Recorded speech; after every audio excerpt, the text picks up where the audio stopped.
Hello, everybody, and welcome to another episode of the Shut Up David series. David here, New View safety coach, bringing you amazing and interesting people from all over the world. And today, we've got one who's currently on the other side of the world, literally to me. Amazing lady called Cheryl Pocklington.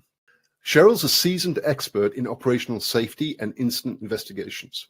For nearly 2 decades, Cheryl has been at the forefront of utilizing human factors to prevent injuries and incidents in the workplace.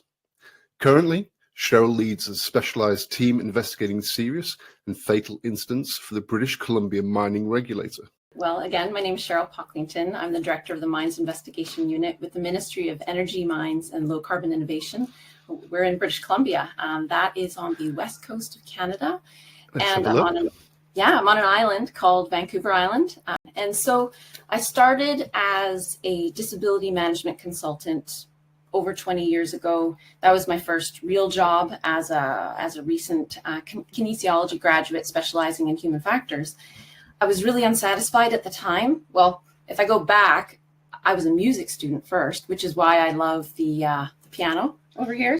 Then along came this role with this provincial regulator. Now, I hadn't worked for a regulator before, but the idea of moving into prevention was exciting because now I actually had an ability to influence bad things from happening, or at least mitigate them from being severe. Yep. So I came over to the regulator, and for 10 years, I performed the role of their senior inspector of mines responsible for ergonomics and human factors.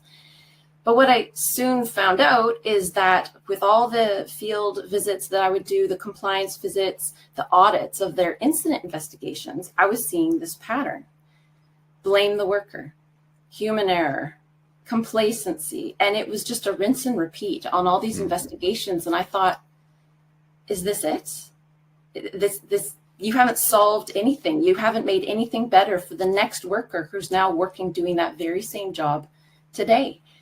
And not only did I see, well, is this it in industry? Is this it in my role as a regulator that I just have to then keep pointing this out all the time? So I got an amazing opportunity about 10 years in.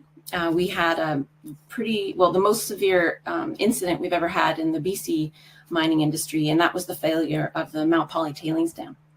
Once I was now in that space, I realized I couldn't go back to what I was doing. I wanted to do that and use what I had been learning from my compliance field time now in that incident investigation space. It's funny, I remember sitting during that investigation and hearing about people like Jeff Lith in Vancouver doing some work in the space. I'm like, oh, there's a person.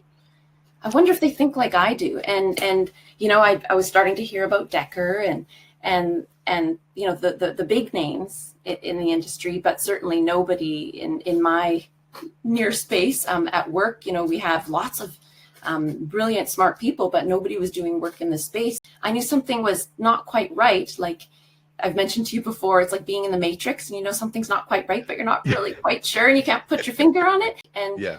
And what I've been thinking of is that if the regulators do not have a framework that also encourages industry to go down the path of applying safety differently, considering high reliability organizations, learning, investigations, et cetera. If the regulator doesn't have a framework to support that, then industry is basically going to be stymied in their ability to grow.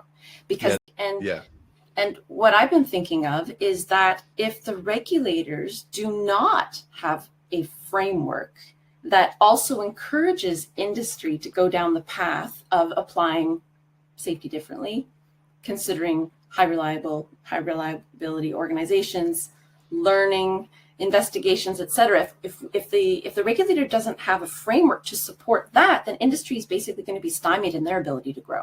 Because you know, I think it's really important to understand that this is a long game. It takes a long time to make changes at a regulator because the work that we do comes from the statutes that have been enacted through the legal process. So we can't just decide that we're going to regulate differently.